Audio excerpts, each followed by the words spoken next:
जय श्री कृष्ण, जय श्री राम। एक बार भीमांडक मुनि एक कुंड में समाधि लगाए बैठे थे। उसी समय उर्वशी अप्सरा अधर से आ निकली। उसे देखकर उनका वीर स्खलित हो गया, जिससे जल के साथ एक प्यासी मृगी पी गई। उसी मृगी से इनका जन्म हुआ। माता के समान इनके सिर पर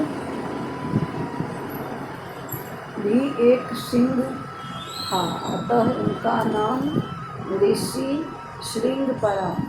ये सदा वन में अपने पिता भीमांडक के पास रहने के कारण किसी स्त्री या पुरुष नहीं जानते थे। इस प्रकार इन्हें ब्रह्मचर्य पूर्वक रहने और अग्नि और पिता की सेवा करते हुए बहुत काल बीत गया। उसी समय अंग देश में रोमापाद नामक प्रतापी राजा हुए।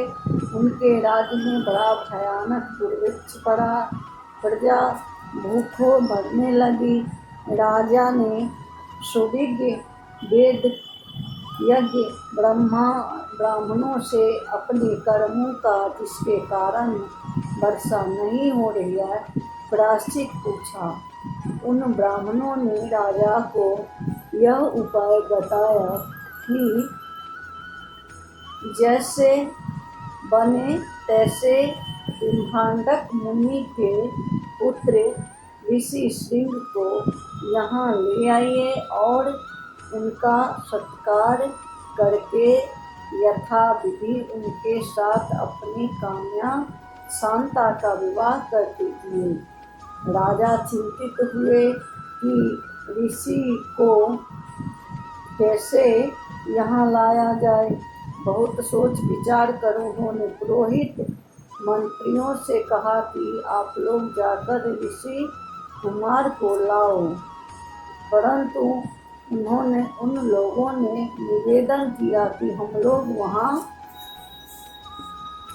जाने में भीमांडक ऋषि के शाप से डरते हैं और स्वयं जाकर किसी अन्य उपाय से उनको यहाँ ले आएंगे,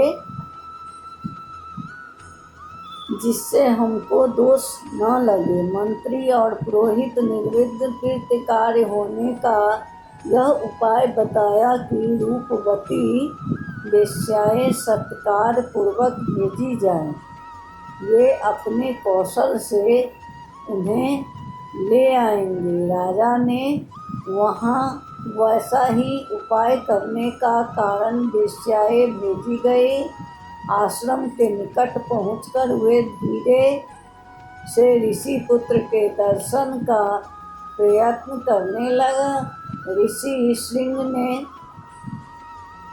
आज तक स्त्री का पुरुष वह राज्य का अन्य जीवों का कभी देखा नहीं था, अतः उन्हें वेश्याओं को ऋषि ही समझकर उनके साथ चलने का हो गए। वेश्याएं उनको अपने साथ ले आए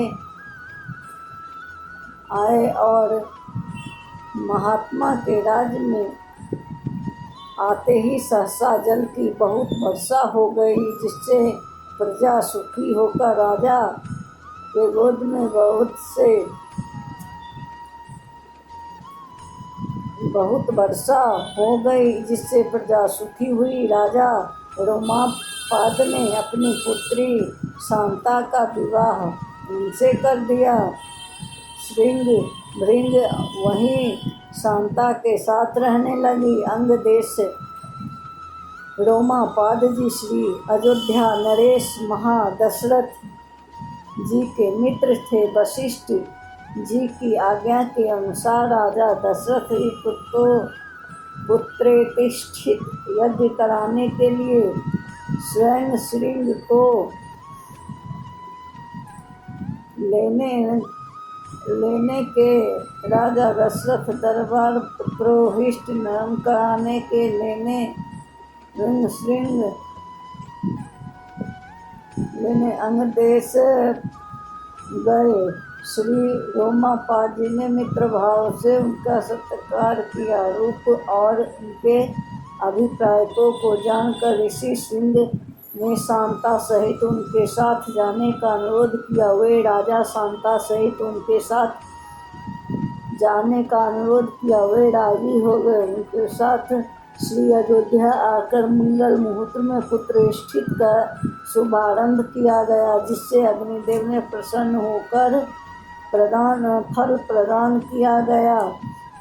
जिससे साक्षात प्रकट हुआ कि पुत्रोचित शुभारंभ कर दिया गया, जिसमें अग्निदेव ने साक्षात प्रकट होकर दिव्य चरु प्रदान किया गया। पाकर रानियों ने गर्भ से किया धारण था। श्रृंगी ऋषि वशिष्ठ बुलावा। पाकर रानियों ने गर्भ धारण किया। बोलिए जय श्री कृष्णा, जय श्री राम।